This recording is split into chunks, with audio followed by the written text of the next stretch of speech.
வெளியிட்டுள்ள தலையங்கத்தில் அரியலூர் மாவட்டம் கங்கை கொண்ட சோழபுரம் பெருவுடையார் கோவில் வளாகத்தில் ஒன்றிய பண்பாட்டுத்துறை சார்பில் ஒரு விழாவை நடத்தி அதில் பிரதமர் மோடியையும் கலந்து கொள்ள வைத்து தமிழ்நாட்டுக்கு ஏதோ பெரிய நன்மை செய்துவிட்டதாக பாஜக கணக்கு காட்டியிருப்பதாக தெரிவித்துள்ளது.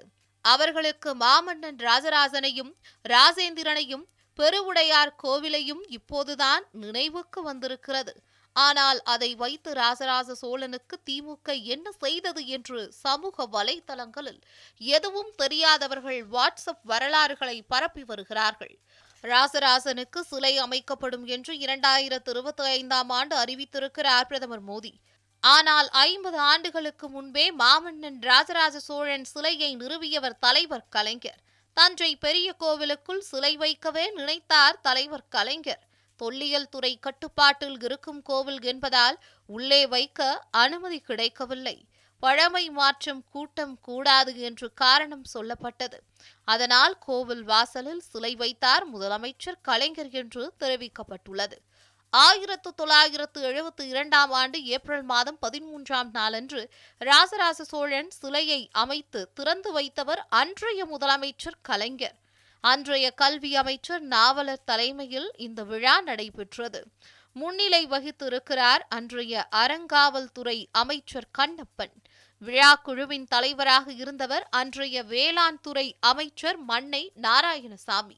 முதலாம் ராசராசன் தஞ்சை பெரிய கோவிலை 1004ஆம் ஆண்டு கட்டத் தொடங்கி 1010ஆம் ஆண்டு முடித்து 22/4/1010 அன்று அதற்கான குடமுழுக்கு விழாவை சிறப்போடு நடத்தினார். இந்த 1000வது ஆண்டை 2010ஆம் ஆண்டு கொண்டாடியவர் அன்றைய முதலமைச்சர் கலைஞர் அவர்கள். 2010ஆம் ஆண்டு செப்டம்பர் 22ஆம் தேதி தொடங்கி 26ஆம் தேதி வரை 5 நாட்கள் நடத்தினார் முதலமைச்சர் கலைஞர். சிறப்பு கண்காட்சியை அன்றைய துணை முதல்வர் இன்றைய முதலமைச்சர் மு.க.ஸ்டாலின் அவர்கள்தான் தொடங்கி வைத்தார்கள். இந்த கண்காட்சியில் சோழர் கால ஓவியங்கள், கல்வெட்டுக்கள், கற்சிற்பங்கள், நிழற்படங்கள், செப்பேடுகள், இசை கருவிகள், போர்க்காட்சிகள், அகழ்வாய்வு படங்கள், கும்பகோணம் கவின்கலை கல்லூரி மாணவர்கள் தீட்டிய 100 ஓவியங்கள் ஆகியன காட்சிப்படுத்தப்பட்டு இருந்தன. தஞ்சை நகர் குறித்த 1000 புகைப்படங்களும் காட்சிக்கு வைக்கப்பட்டன. செப்டம்பர் 22ஆம் தேதி முதல் 24ஆம் தேதி வரை ஒவ்வொரு நாளும் மாலை 5:30 மணி முதல் இரவு 9:30 மணி வரை பெரிய கோவில் வளாகத்தில் கலை நிகழ்ச்சிகளும், சிவகங்கை பூங்கா, ராசராசன் மணிமண்டபம், தொல்காப்பிய சதுக்கம், பழைய வீட்டு வசதி வாரிய குடியிருப்பு, கரந்தை ஆகிய 5 இடங்களில் நாட்டுப்புற கலைஞர்களின் சங்கமம் நிகழ்ச்சிகளும் நடைபெற்றன. இந்த நாட்டுப்புற நிகழ்ச்சிகளில் மொத்தம் 1000 கலைஞர்கள் கலந்து கொண்டார்கள்.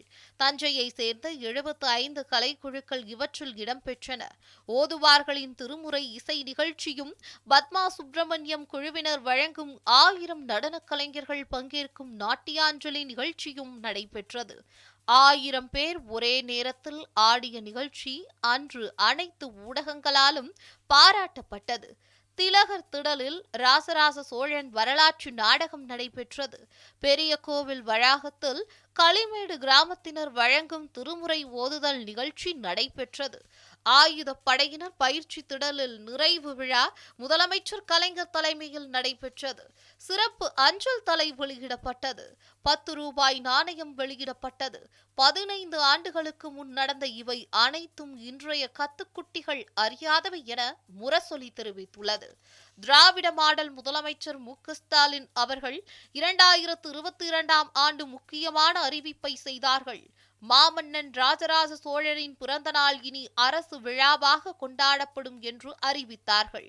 தஞ்சையில் உள்ள மாமன்னர் ராஜராஜ சோழன் மணிமண்டபம் மேம்படுத்தி பொலிவூட்டப்படும் என்பதையும் அறிவித்தார்கள்.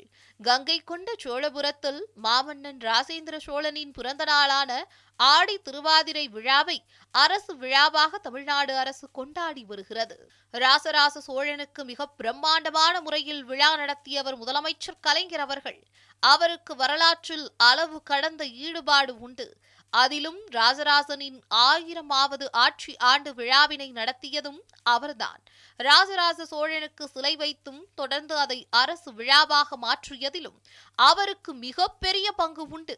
தற்போதைய முதலமைச்சர் மு.க.ஸ்டாலினும் இதை அரசு விழாவாக கொண்டாட ஆணையிட்டுள்ளது வரவேற்கத்தக்கதாகும் என்று தொல்லியல் ஆய்வாளர் குடவாயில் பாலசுப்ரமணியன் பேட்டியளித்தார்.